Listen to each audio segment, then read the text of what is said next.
এক প্রকার ওসিয়তি বলতে পারেন। যেমন বাংলাদেশে ওসিয়তটা আপনাদের কাছে পরিচিত। কোনো ব্যক্তি মারা যাওয়ার আগে তার ধরেন সম্পত্তি নিয়ে, তার 40 নিয়ে, অথবা তার দাফন কাফন নিয়ে অনেক সময় ওয়াসিয়ত করেন, হ্যাঁ, যে জানাজা কে পড়াবে, এরকম একটা ওয়াসিয়ত থাকে। তো ট্রাম্পও এক ধরনের ওসিয়ত করে গেছেন মার্কিন সামরিক বাহিনীর প্রতি। আর এই ওসিয়ত কিন্তু আমেরিকা শতভাগ পূরণ করবে। পৃথিবীর মানচিত্র থেকে ইরান নামক যে রাষ্ট্রটা আছে এটাকে আসলেই কিন্তু মাটির সাথে একীভূত করে দিবে। সব বালি বালি দেখা যাবে, আর কিছুই থাকবে না। আসলে কি সম্ভব? সম্ভব। কেন সম্ভব বলি, সুপার পাওয়ার হিসেবে আমেরিকা তো নাম্বার 1, সেই ক্ষেত্রে ইরান আছে, খারাপ না, তবে আমেরিকার সাথে পাঙ্গা নিয়ে লড়াই করার মতন অবস্থানে কিন্তু নাই। কেন হঠাৎ করে আসলো? একদিকে মধ্যপ্রাচ্যের আরব সাগরে মার্কিন যুক্তরাষ্ট্রের যেই বিমানবাহী রণতরীগুলো আছে সেগুলো আপনার পৌঁছে গিয়েছে, সাথে ফ্রিগেট, ডেস্ট্রয়ার। মধ্যপ্রাচ্য থেকে বিভিন্ন সামরিক যুদ্ধ বিমান সেখানে গিয়ে অবতরণ করছে। এই পরিস্থিতিতে ইরান তাদের পাল্টা জবাব দিচ্ছে যে তাদের সর্বোচ্চ নেতা অথবা তাদের ভূখণ্ডে যদি কোনো ঘটনা হয় তাহলে তারা সর্বোচ্চ পরিমাণ রিয়েকশন দিবে। এমনকি ওই যে 2024-এর একটা ছবি দেখাইয়া বলছে ট্রাম্পরে যে বাবা, যদি তুমি কোনো ধরনের চিন্তা করো তাহলে ওইবার তো শুধু এরকম এদিক দিয়ে গেছে, তবে এবার এদিক দিয়ে যাবে না, এদিক দিয়ে ঠিক মানে চলে যাবে, সো সাবধান থাকো। এখন ট্রাম্পও তো কম যায় না।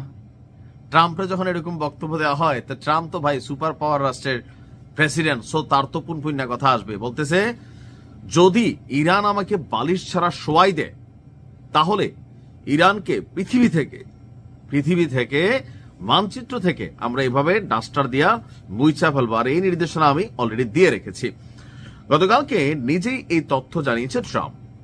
ইরানের বক্তব্যের পর ট্রাম্প বলছে যে আপনার ইরান যদি কোনো ধরনের অভিযান তার বিরুদ্ধে পরিচালনা করে, অর্থাৎ সে ভয় পাচ্ছে। তার বক্তব্য হচ্ছে যে ট্রাম্পের আমার খুবই কঠোর নির্দেশনা দেওয়া আছে যদি কিছু হয়। অর্থাৎ মার্কিন সেনা যারা আছে তারা ইরানকে পৃথিবীর মানচিত্র থেকে আস্তে আস্তে করে মুছে ফেলবে। আর বলা হয়েছে যে গত বছর যেই অভিযানের কথা ছিল ইরানের মধ্যে, সেইখানে নামমাত্র অভিযান পরিচালনা করেছে আমেরিকা। তারা যদি সর্বশক্তি দিয়া সেখানে একটা অভিযান চালায় তাহলে মুহূর্তে এই টোটাল সিস্টেমকে, একটা দেশকে বালির সাথে মিশিয়ে দেওয়ার মতন সক্ষমতা আমেরিকার আছে নাকি নাই? আসলে আছে। এখন ইরানের সাথে ঝগড়া হলে সেখানে কি আপনার মনে হয় যে ধরেন রাশিয়া বা অন্যান্য দেশগুলো গিয়ে খুব বড় ভূমিকা নেবে? আমার মনে হয় না। এখানে কিছু কূটনৈতিক ইস্যু আছে, রাশিয়ার সাথে পশ্চিমাদের একটা ঝামেলা আছে রাশিয়া ইউক্রেন যুদ্ধ থেকে, কিন্তু কূটনৈতিক ইস্যুগুলা এখানে অনেক স্ট্রং, ব্যবসা বাণিজ্যের ইস্যুগুলা অনেক স্ট্রং। আর ভেনেজুয়েলার সাথেও রাশিয়া চীনের ভালো সম্পর্ক ছিল, কিন্তু নিকোলাস মাদুরোকে যেভাবে তুলে নিয়ে গেল ওই সময় তো তারা বাঁচাইতে পারে নাই। এরপরে বিবৃতি দিয়েছে, আওয়াজ দিয়েছে, বিভিন্ন কথাবার্তা বলেছে। তবে ইরান যেভাবে রাশিয়ার জন্য মানে একদম গলা পানিতে নেমে গেছিল, পুরো বিশ্বের মধ্যে অনেক স্যাংশন খাইছে, সম্পত্তি হারাইছে, বাটে পড়ছে, তাদের প্রেসিডেন্ট সাবেক শহীদ হয়েছেন, অনেকেই এখানে শাহাদাত বরণ করতে হয়েছে বা বিশ্ব শক্তিকে বৃদ্ধাঙ্গুলি দেখিয়েছে, তদ্রুপ ইরানের মতন করে রাশিয়া অথবা চীন কেউই কিন্তু তার পক্ষে নামবে না।